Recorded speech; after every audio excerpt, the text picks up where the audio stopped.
The air at the Henderson County Equipment Auction hung thick and heavy, a humid August cocktail of diesel exhaust, sweat, and the sweet, cloying smell of popcorn from a vendor's cart. It was 1972.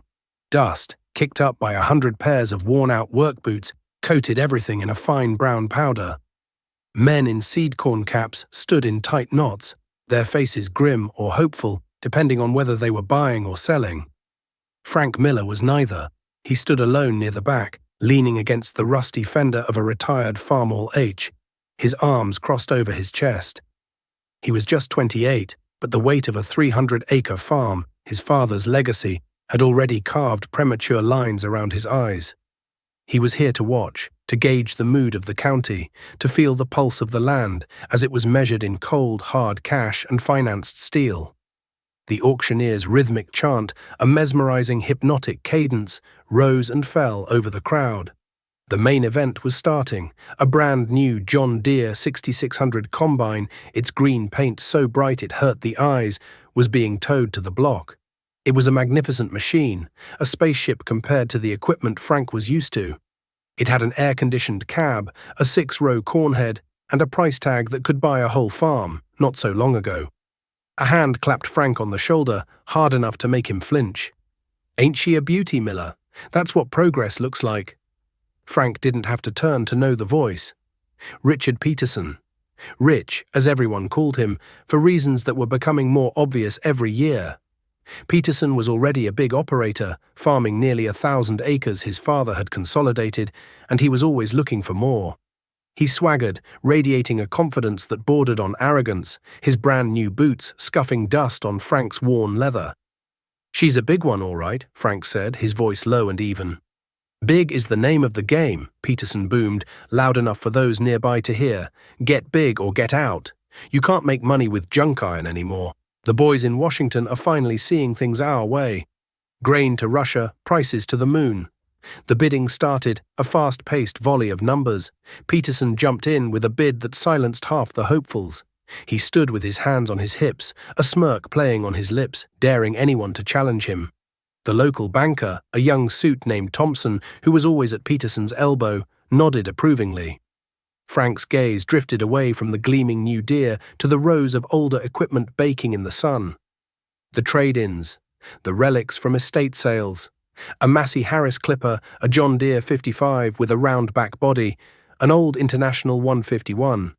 They were machines from his father's time, machines built of heavy-gauge steel and simple, understandable mechanics. Among them, he imagined he could see the ghost of his own problem, sitting back in his shed. Just last week, he'd driven his father's old pickup to the John Deere dealership, the same one now basking in the glory of selling Peterson that 6600. He'd gone to see Mr. Davies, the owner, a man his father had done business with for 30 years.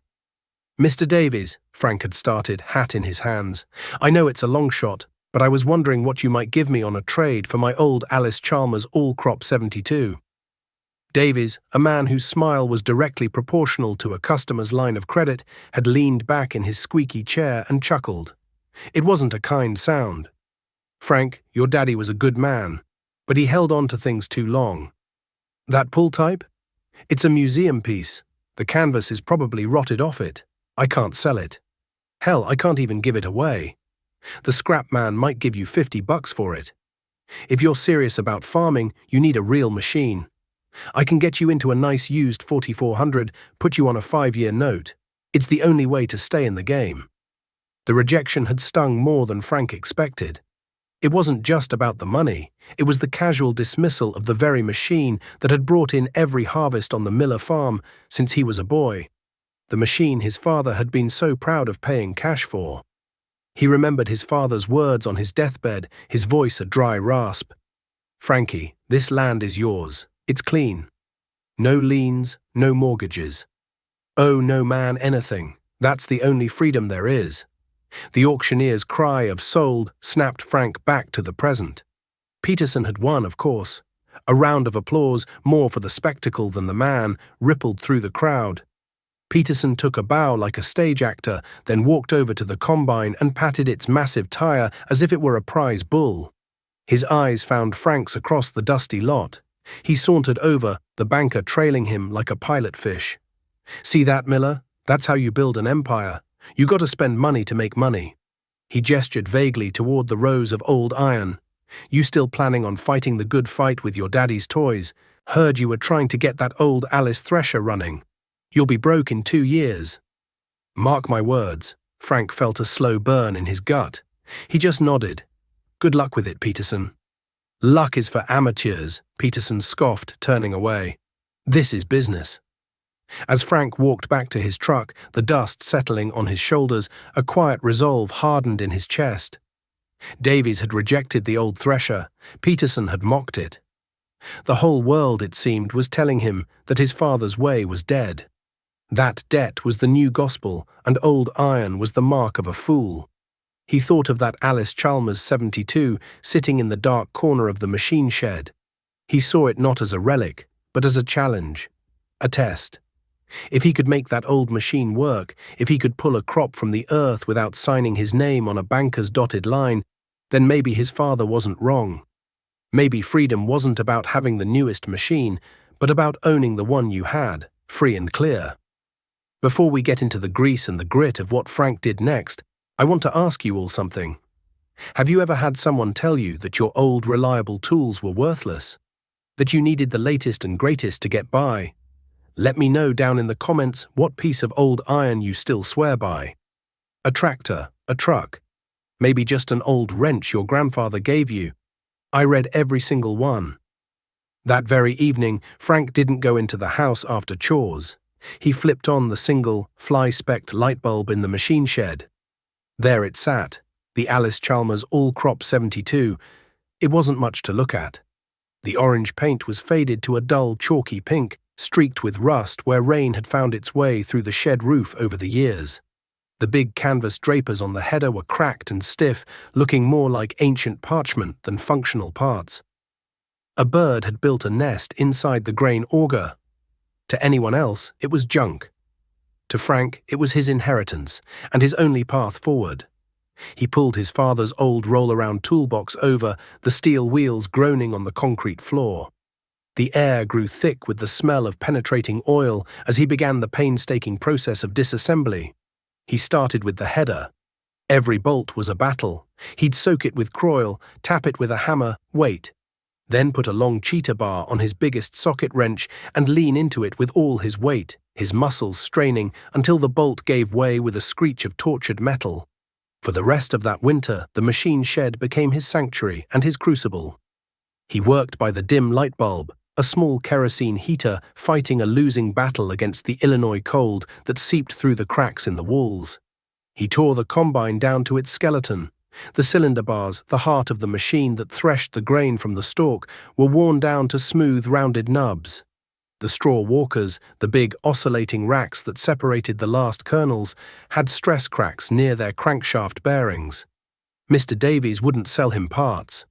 "Haven't stocked anything for that model in 15 years, Frank," he'd said, not bothering to look up from his paperwork. So Frank became a scavenger. He drove his old Chevy pickup hundreds of miles, chasing down leads from old-timers. He found a farmer 2 counties over who had a pair of All-Crop 66 rusting away in a fence row. He paid the man $100 and spent 2 days in the snow with a cutting torch and a set of wrenches, salvaging every usable part. He pulled the cylinder bars, better than his butt still worn, and the straw walkers. Back in his shop, he learned to be a machinist and a welder.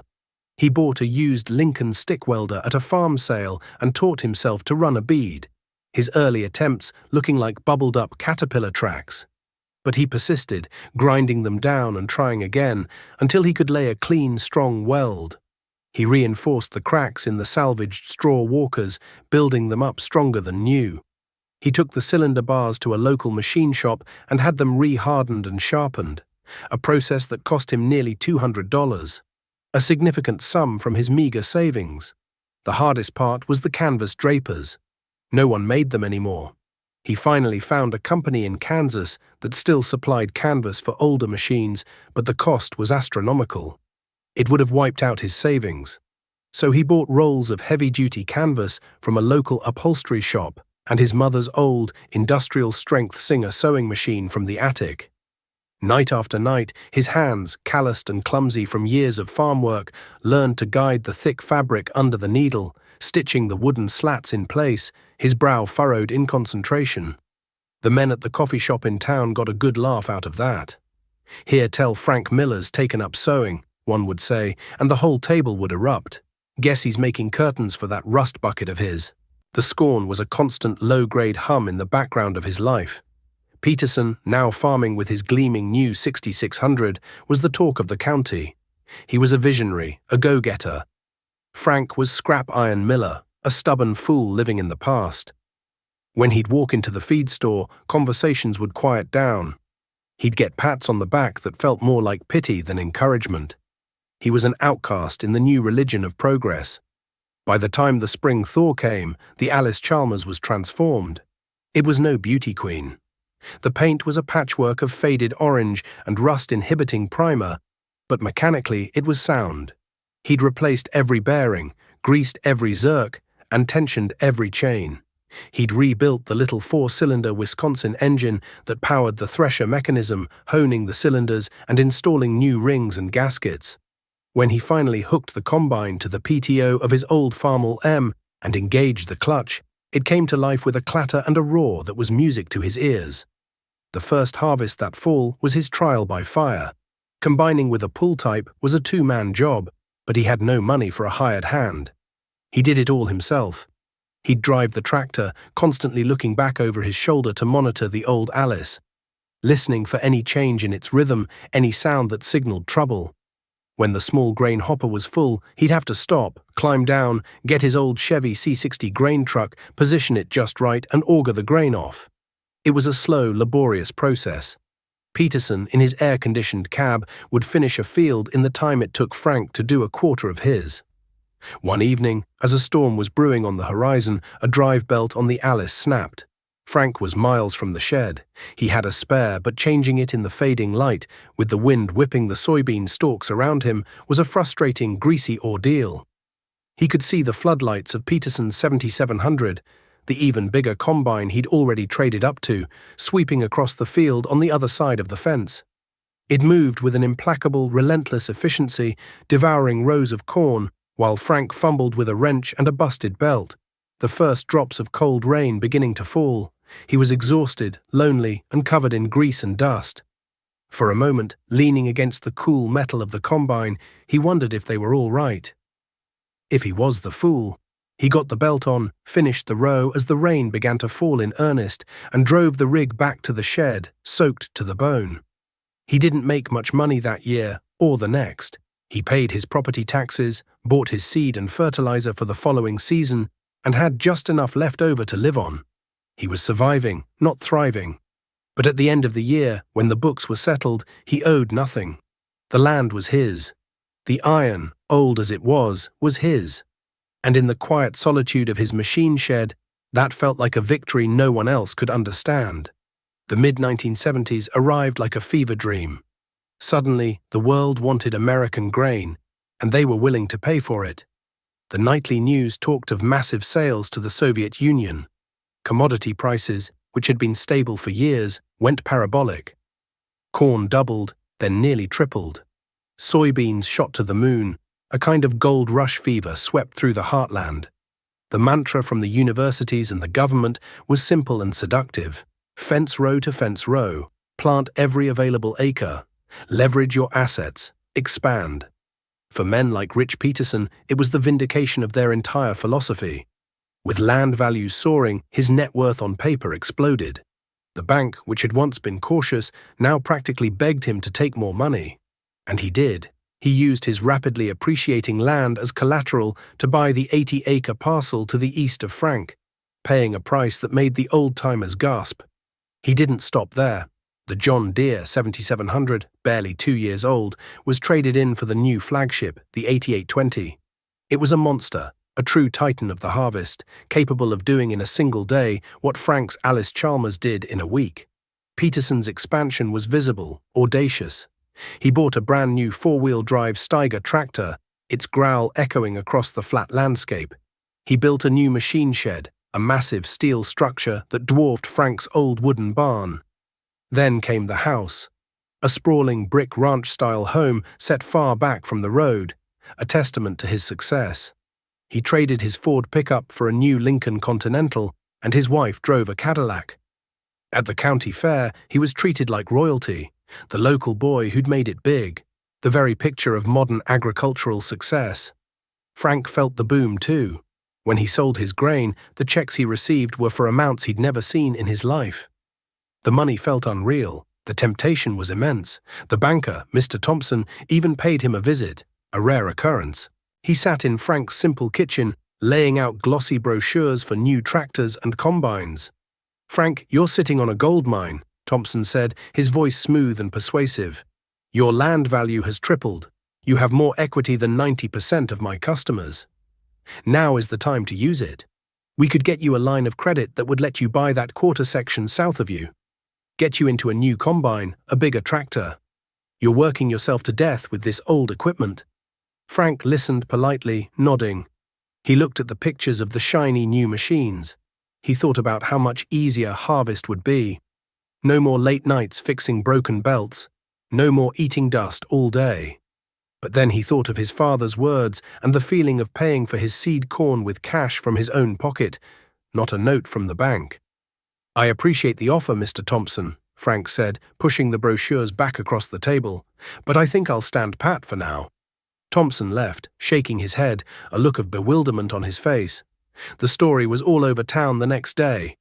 Frank Miller turned down a loan. He's got all that money from the high prices and he's just sitting on it. Instead of buying new iron or more land at inflated prices, Frank invested in the farm he already had. He paid cash to have the back 40 systematically tiled, solving a drainage problem that had plagued his father for decades. He bought a used, but much newer, International Harvester 806 tractor with a cab. No air conditioning, but at least it kept the worst of the dust off. It was a huge upgrade from the old Farmall M. He did a complete in-frame engine rebuild on his C60 grain truck, putting in new sleeves, pistons and bearings himself over the winter, and he kept running the old Alice Chalmers 72. He knew its every quirk, every groan. It was slow, it was obsolete, but it was his, and it brought the crop in every year without fail. In the eyes of the community, his caution was no longer seen as quaint stubbornness. It was now perceived as a colossal failure of nerve. He had been given the opportunity of a lifetime and had refused to take it. Peterson would drive by in his Lincoln, see Frank on his old open station 806, and just shake his head with a pitying smirk. "Poor Miller," he'd tell his friends at the country club he'd recently joined. "He's got no vision, sitting on a gold mine and using a teaspoon to dig it out. While he's spending his winter patching that rust bucket of his, I'm buying the county." Frank felt the isolation keenly. He started avoiding the coffee shop altogether. He questioned himself during the long hours in the field. Was he a fool? Was his father's advice, born of the Great Depression, simply outdated in this new era of endless prosperity? He was solvent, but he felt poor. He was free of debt, but he felt like a failure. One afternoon, he was at the bank depositing a check when he saw old Mr. Henderson, the bank's president, who had just retired. He was a relic from another time, a man who still wore a tie every day and had known Frank's grandfather. "Franklin," Henderson said, his voice a low rumble. He motioned for Frank to join him on a bench. "I see you're still driving that old International, and I hear you turned down Thompson's offer to leverage up." "Yes, sir," Frank said, expecting a lecture. The old banker stared out the window for a long moment, watching the traffic go by. "Let me tell you something," he said finally, turning his clear blue eyes on Frank. "I've been in this business for 50 years. I saw the run-up in the 20s and the crash that followed. I've seen prices like this before. The higher they fly, the harder they fall. They call it the new paradigm. There's nothing new about it. It's just greed and cheap money." He leaned in closer. "That Peterson boy, he's a good farmer, but he's leveraged to the hilt. He's betting that prices will never go down and interest rates will never go up. That's a fool's bet. A man who owns his land and his iron, he sleeps well at night. A man who owes the bank on everything he's got, he sleeps with one eye open, listening for the wolf at the door." Henderson patted Frank's knee and stood up to leave. "You stick to your guns, son. There's a storm coming. I can smell it on the wind." That night, Frank couldn't sleep. He stood on his back porch, looking across the fields. The yard light at Peterson's new farmstead cast a brilliant, arrogant glow, illuminating the massive, gleaming shapes of his new machines lined up in perfect rows. For the first time, as Frank looked at that empire built on borrowed money, he didn't feel a shred of envy. Instead, a cold knot of dread tightened in his stomach. The nightly news had mentioned it briefly. A new chairman at the Federal Reserve, a man named Paul Volcker, who was talking about breaking the back of inflation with something called tight money. Frank didn't know exactly what that meant, but Mr. Henderson's words echoed in his mind. He could almost feel the wind begin to shift. The first sign of the turning tide wasn't a headline in the paper or a number on the commodity ticker. It was the sky. The spring of 1980, the sky turned a hard, unforgiving blue and stayed that way. The rains that should have come in May never materialized. By June, the corn in Frank's fields, usually waist-high and a deep, lustrous green, was stunted and pale, its leaves curling inward during the day as if in prayer for a single drop of moisture. The ground cracked open in patterns that looked like ancient, unreadable maps. The heat was a physical presence, a weight that settled over the county and refused to lift. The air shimmered above the asphalt roads, and the only sound during the day was the drone of cicadas, a high electric hum that vibrated in the bones. For Frank, the drought meant endless work with his small irrigation rig, moving pipes in the blistering sun, trying to save what he could of his soybean crop near the creek. His costs were low, but a failed crop was still a failed crop. For Rich Peterson, the drought was a catastrophe of a different scale. His vast acreage drank water he didn't have and demanded fuel his massive machines consumed with a ferocious appetite. The price of diesel had doubled in the wake of the energy crisis, and his four-wheel drive Steiger, pulling a 24-row planter across 1,000 acres, burned through it like a locomotive.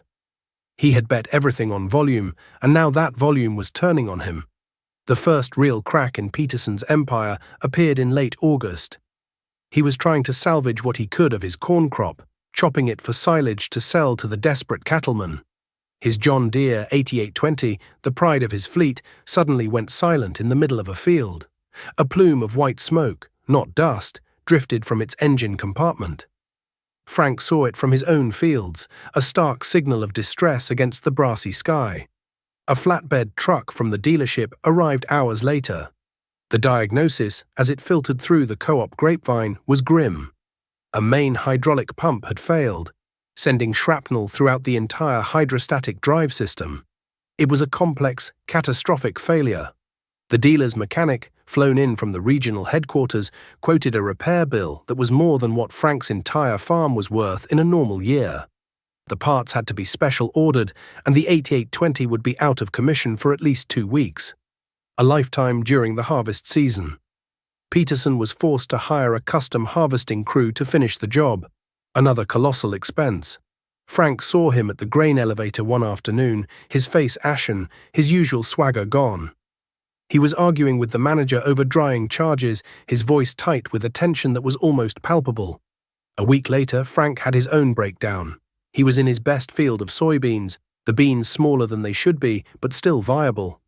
The old Alice Chalmers was chugging along, its familiar clatter a comforting rhythm, when there was a loud bang and a lurch. The main drive chain for the cylinder had snapped. It was a serious problem, one that would have stopped the machine cold. But for Frank, it wasn't a disaster, it was just a Tuesday. He shut down the PTO, climbed off the tractor, and walked back to the combine. He opened his father's old steel toolbox, the one he always kept strapped to the combine's frame. Inside, nestled amongst worn wrenches and greasy rags, was a small tin box of spare chain links and a chainbreaker tool. In the oppressive heat, under the same unforgiving sun that watched Peterson's Titan get hauled away on a truck, Frank sat in the dirt and methodically repaired the chain. His hands, which knew every inch of this machine, worked with a practiced efficiency. An hour later, he was back on the tractor, the Alice Chalmers once again chewing its way through the rows. The repair had cost him nothing but a little sweat and a single $5 chain link he'd had on hand for years. That winter, the other shoe dropped. To punish the Soviet Union for invading Afghanistan, the president announced a grain embargo. The primary market for America's surplus vanished overnight. The price of corn, which had been the foundation of Peterson's financial projections, collapsed. It fell by $1 a bushel, then more. For a farmer with a few thousand bushels in the bin, it was painful. For a man like Peterson, who had leveraged his entire operation on the assumption of high prices and had hundreds of thousands of bushels to sell, it was a death blow. The foundation of his empire, built on the promise of ever-expanding markets and ever-rising prices, had just been dynamited. The wolf Mr. Henderson had spoken of was no longer at the door. It was inside the house. The crisis arrived not as a sudden crash, but as a slow, inexorable squeeze. The man from the Federal Reserve, Paul Volcker, made good on his promise. To combat runaway inflation, he jacked up interest rates. The prime rate, the number that dictated the cost of borrowing money, began a terrifying ascent. It climbed past 12%, then 15%, then 18%. By 1981, it was kissing 21%. For Frank, the number was an abstraction, a headline on the nightly news he watched with a kind of distant horror. He had no operating loans. He had paid cash for his seed and fertilizer with the profits from the boom years. His only debt was the farm's electric bill. The high interest rates were like a hurricane raging offshore. He could hear the wind and see the dark clouds, but his house, built on a solid foundation of zero debt, stood firm. For Rich Peterson, those numbers were a daily executioner.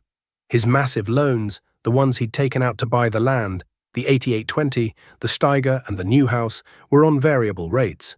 Every tick upward of the prime rate was another nail in his coffin. His monthly payments, once manageable, became monstrous. The interest was compounding faster than he could possibly pay it down. He was drowning. The signs of his desperation were everywhere. The new Lincoln Continental was the first to go, replaced by a dusty 10-year-old Ford sedan. He tried to sell the Steiger, but the market was flooded with equipment from other failing farms. No one was buying.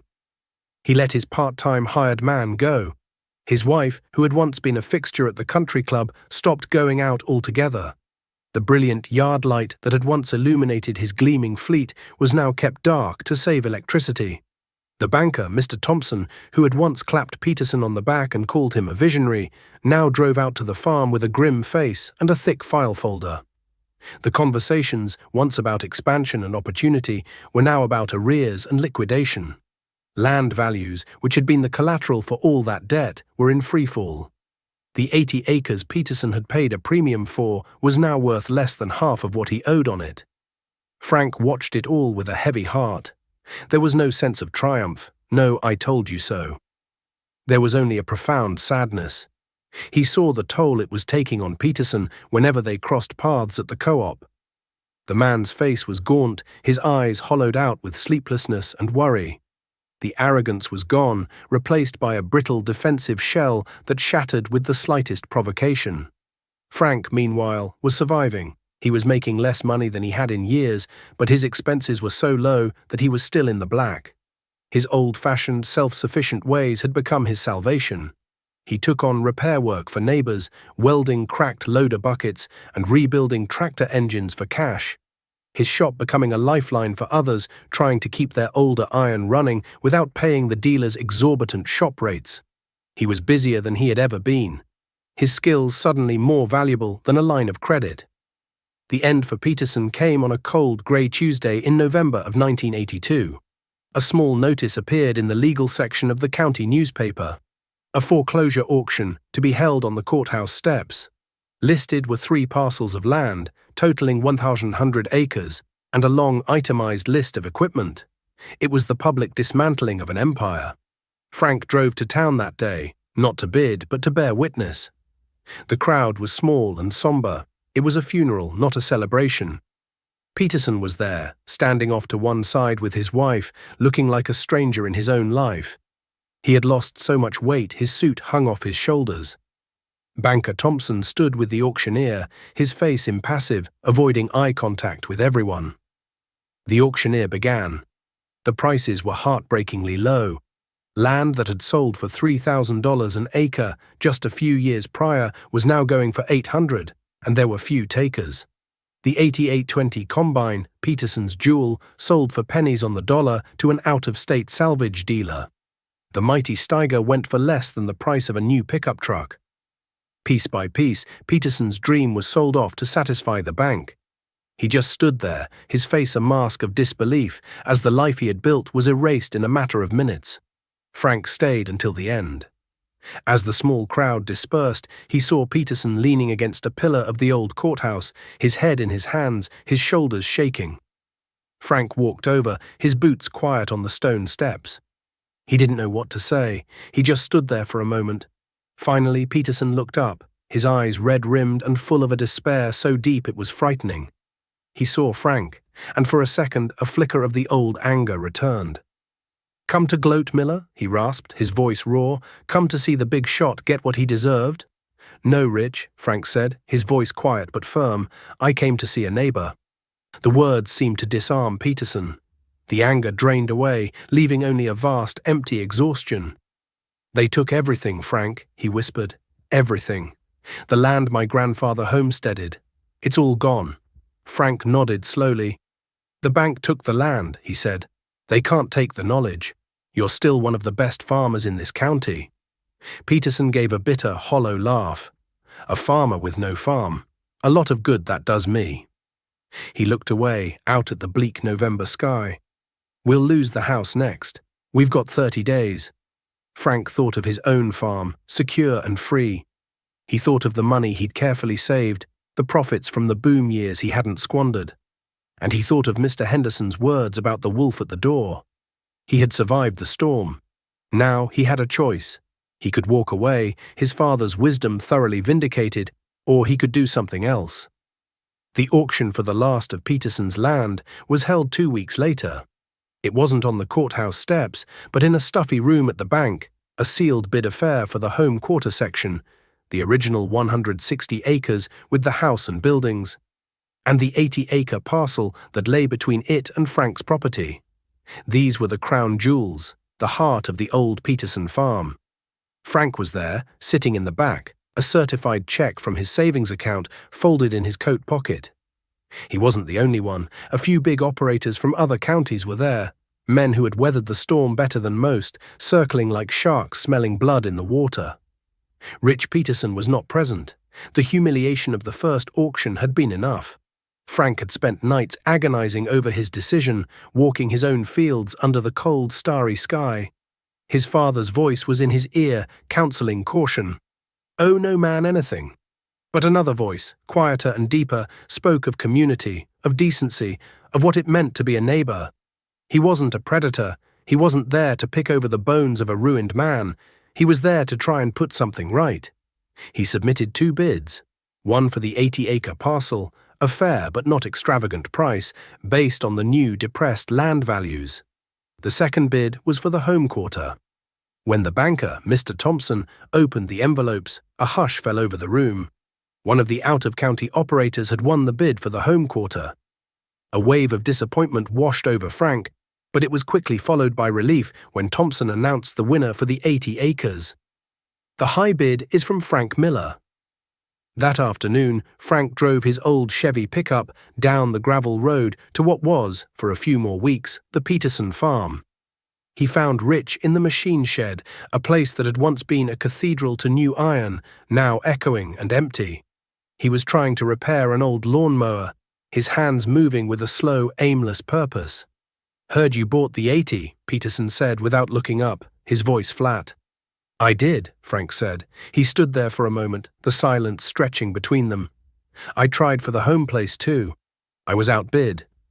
Peterson finally stopped tinkering and looked at Frank. "Why? Why would you do that?"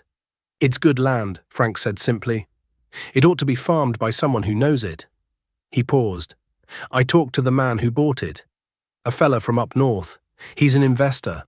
He doesn't want the house or the buildings. They're a liability to him. He just wants the tillable ground. He plans to tear them down." Peterson flinched as if struck. The thought of his family home, the one his grandfather built, being bulldozed into a pile of rubble, was a final, unthinkable indignity. "I made him an offer," Frank continued, speaking carefully. "I offered to buy the 5-acre building site from him. The house, the barn, the shed. He accepted." Peterson stared at him, his mouth slightly agape, confusion warring with a dawning, fragile flicker of hope in his eyes. You bought my house?" "I did," Frank confirmed, "and I'm in need of a tenant. I was thinking a long-term lease, for $1 a year, for as long as you and your family want to stay. And that new 80 acres of mine, it's going to need a good farmer to work it. I'd be willing to work out a crop share agreement. A generous one."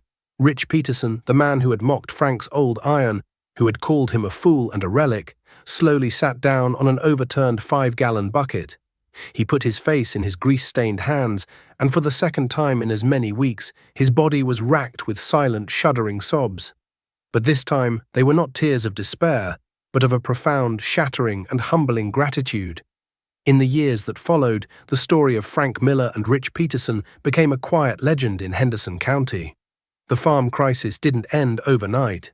It ground on for the better part of a decade, gutting communities and rewriting the landscape of American agriculture. But the Miller farm and the small pocket of land around it became an island of stability. Frank and Rich formed an unlikely partnership. Frank had the capital and the debt-free land. Rich had the agronomic knowledge and a renewed, humbler work ethic. They farmed together, Frank on his paid-for International 806, and Rich on a used John Deere 4440 they bought together for cash at a farm sale. They fixed their own equipment in the old Peterson machine shed, their combined skills making them a formidable team. The community's perception shifted completely. Frank was no longer scrap iron Miller. He was solid Frank, a man whose quiet wisdom was sought out by young farmers starting out. His father's Depression-era advice was no longer seen as outdated, but as timeless. The old Alice Chalmers 72 was finally retired in the late 80s. Frank didn't scrap it. He pushed it into the back corner of his machine shed, a monument of faded orange paint and worn-out canvas. It had been the instrument of his survival, the symbol of his philosophy, and it had earned its rest. One warm summer evening, years later, Frank was in his shop with his own son, a teenager named David who had his grandfather's thoughtful eyes. They were working on the engine of an old pickup truck, the air filled with the familiar smells of grease and gasoline. David wiped his hands on a rag and looked over at the hulking silhouette of the old Alice in the corner. "Dad," he asked, "why do you keep that old thing? It's just a piece of junk." Frank stopped turning his wrench and smiled. He walked over and laid a hand on the combine's cool, dusty fender. "That machine," he said, his voice soft with reverence, "is the reason we're standing in this shop right now. It's the reason our land is our own." He looked at his son, his expression serious but kind.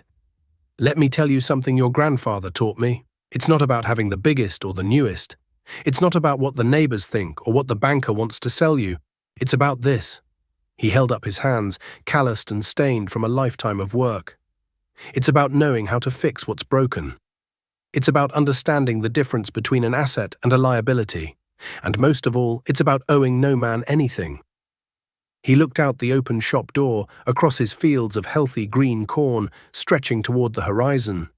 In the distance, he could see the lights of the Peterson house still shining brightly. "This land, this life," he said, his voice thick with emotion, "it's not a business. It's a trust. You don't own it as much as you take care of it for the next person in line. And you can't do that if the bank owns you first." David nodded, a deep understanding dawning in his young eyes. He looked from the old combine to his father's face, and for the first time he saw not just a farmer, but a free man. The legacy wasn't just in the land, but in the lesson. A lesson forged in steel and sweat, vindicated by crisis, and now passed like a sacred trust into the hands of the future.